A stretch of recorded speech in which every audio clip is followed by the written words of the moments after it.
everyone, welcome to my channel. If you are new to this channel, I am Yondela Mlonzi. Welcome Wamgelekile to the returning subscribers and viewers. Thank you so much for watching my videos. Please, if you haven't subscribed yet, please do subscribe. It is free of charge. Thank you very much for tuning in and returning to this platform. On today's video, which is another episode of the Career Circle, it's going to be a quick one. Yesterday, I received a comment from a viewer that was wondering whether TVETs are funded by NSFAS, and that the viewer couldn't find any information on the internet. So the NSFAS information is on the NSFAS website, and what I'm about to tell you now I found on the website, and obviously based on my experience working as a TVET lecturer dealing with such issues during registration, which is NSFAS funding.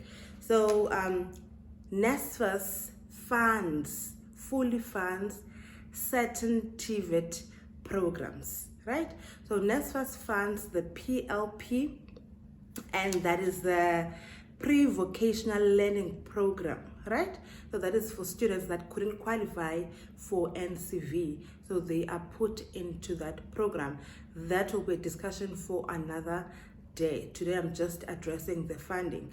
So they fund the PLP, they fund NCV, which is the National Certificate Vocational, Level 2 to Level 4, as well as Report 191, that is NATED N1 up to N6, right? So NSFAS funds these programs at any public TVET college.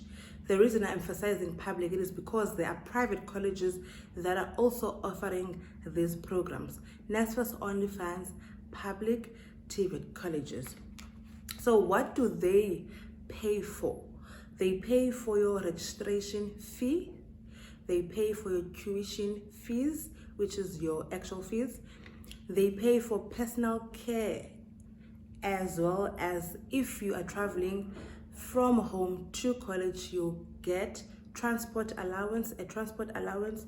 If you are staying at a residence, or whether it's a college residence or it's a private residence, they'll pay for accommodation. So those are the allowances that you'll get from NSFAS as a TVET student. Remember, it's either or. You either get an accommodation allowance or a transport allowance. So transport is for people that are staying at their homes and they did not claim for accommodation. And accommodation is only for those that are staying at private residences, probably walking to the TVET college, or those are staying at residences that belong to the colleges. So that is what they pay for. Now, I mentioned that they pay for your registration fees.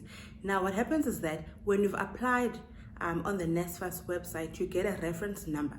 So what we do at our college, when you have that reference number, you are allowed to be registered, even though NSFAS hasn't accepted you or funded you as yet. So because you've got that reference number, we do give you that you are registered.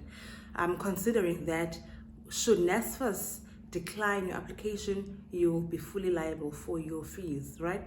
If NSFAS fully funds you, then you don't have anything else to worry about.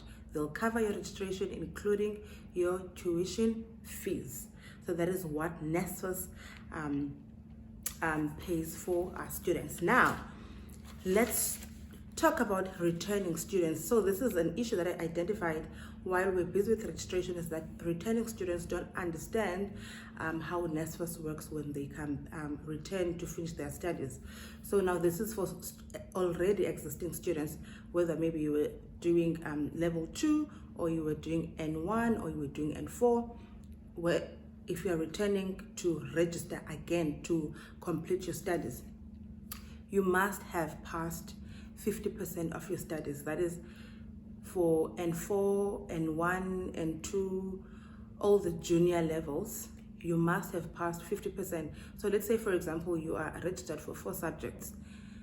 you need to pass at least 2 for NSFAS to fund you for the next level, right?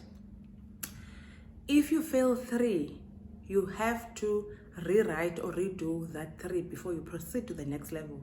And in that case, NSFAS will not pay for your studies or for your rewrite, which is your supplementaries.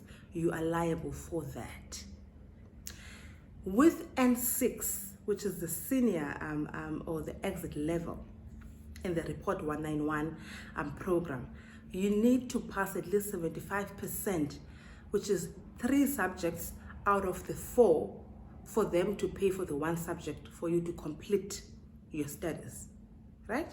So you must pass, for example, in business studies, they do 4 subjects per semester, meaning the students must pass 3 subjects. If they fail 1, NSFAS will pay for that 1 subject for them to finish off the next semester, right?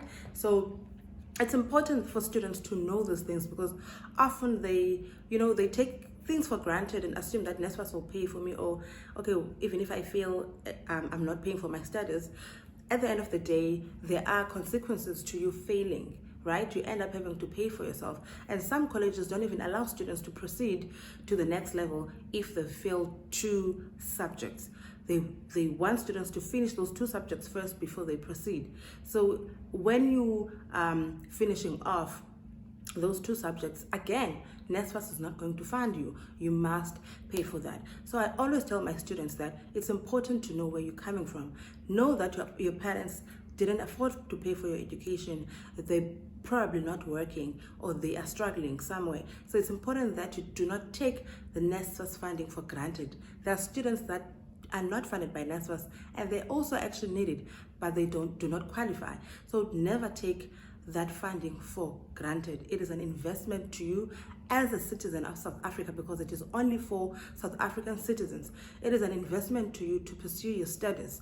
So never take it for granted, because once you fail, it is taken away from you, and it is not nice to see students struggling to pay off their fees because of not taking their studies seriously or not knowing what the consequences are should they fail. So I thought I should just share that information with anyone that might not have that information or know about the information. NSFAS does fund the ministerial programs at TVETs, which are the PLP, NCV level 2 to level 4, Report 191, N1 up to N6. They do fund those. For more information on NSFAS, please do visit their website. I will copy I'll link the link, the website, on the description box. So do check it out to get more clarity as to what programs they fund at TVET colleges. If you enjoyed this video, if you loved this video, if you feel this video is beneficial, please do like it so that it can be recommended to more people. Share it, and do not forget to subscribe if you haven't subscribed yet. See you guys on my next video. Thank you for watching.